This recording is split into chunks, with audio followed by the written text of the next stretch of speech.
Hi everyone, it's Josie with KnitChats. Today's tip is how to wind a ball of yarn with a center pull using an old tool called a nostepinne. This is the nostepinne, and it originated in Scandinavia, specifically Norway, I believe. Anyway, it's a great tool for winding yarn, and especially if you don't want to bring out your ball winder and you're using, for example, just remnants, which I tend to collect and then will later wind into little balls. So, and I'm also a tool freak, and I just love using this thing when I can. Oh, and it's also great for travel, and you just stick it in your bag in case you need to wind a ball of yarn on the go. Okay, so let me show you how it goes. So using this nostepinne, by the way, it produces, you can make a couple of different shapes or types of balls of yarn. You can do this sort of egg-shaped ball, and there's your center pull. Or you can make more of the traditional cake that's rounded and flat at the top. Okay, so essentially this is a dowel, and it would work for anything you might even have around the house. For example, I've used this knitting needle to wind remnant balls of yarn, or even this chunky crochet hook.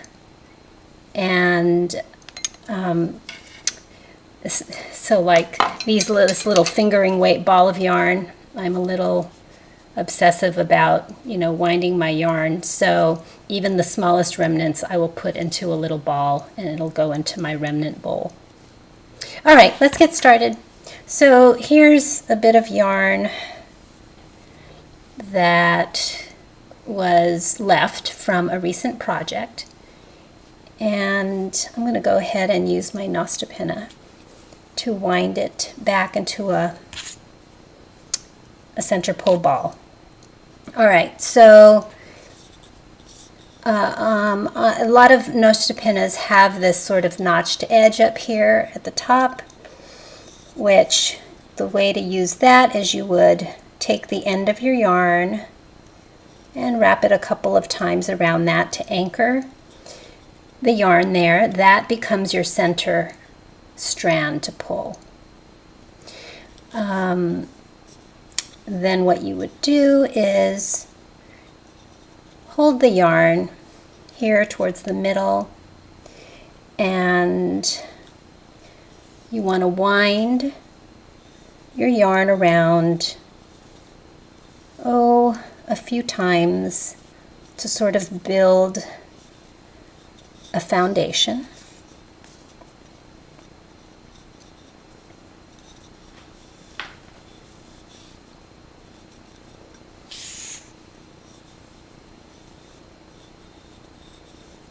Okay, so once you have, maybe an inch or so wound there, then what you'd start to do is wind it on a diagonal. You see I'm touching the top of this section that I've just wound, and then you will give the nostepinne a turn, wind it some more, again on the diagonal, turn, turn, and wrap. And so that's all you do. And it doesn't have to be perfect. You can go as slow as you'd like.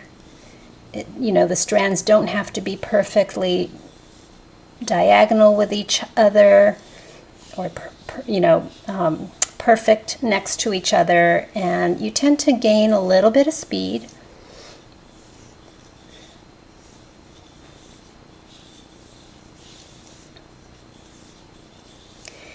Now at this point, you know, as you build some bulk to your ball of yarn,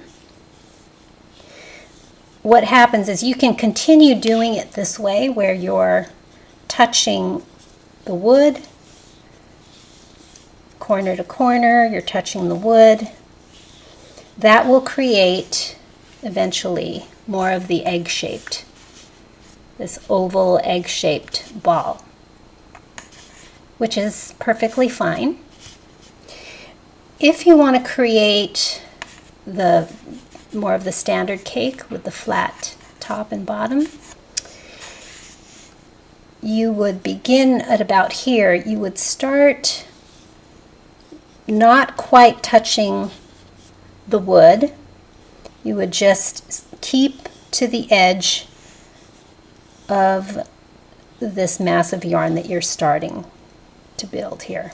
So you're just going to work right on the upper edge, top and bottom, and keep turning incrementally as you wind.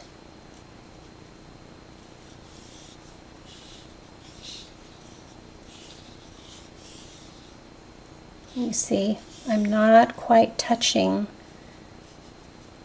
either the surface of the wood, top or bottom. I'm staying right on this mass of yarn that I'm building here. Just turning ever so slightly every time you wind.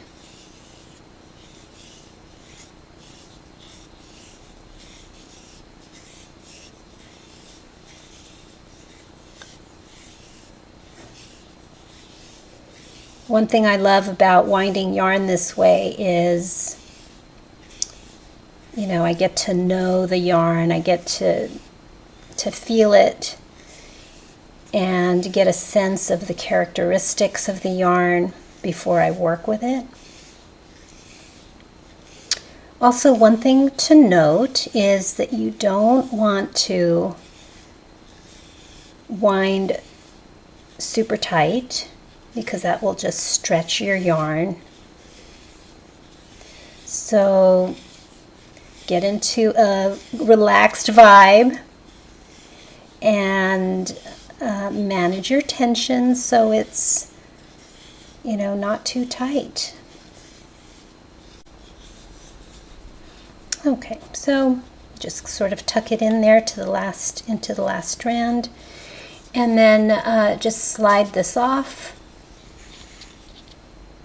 And there you have this very tidy, compact ball of yarn, and there's your center pull.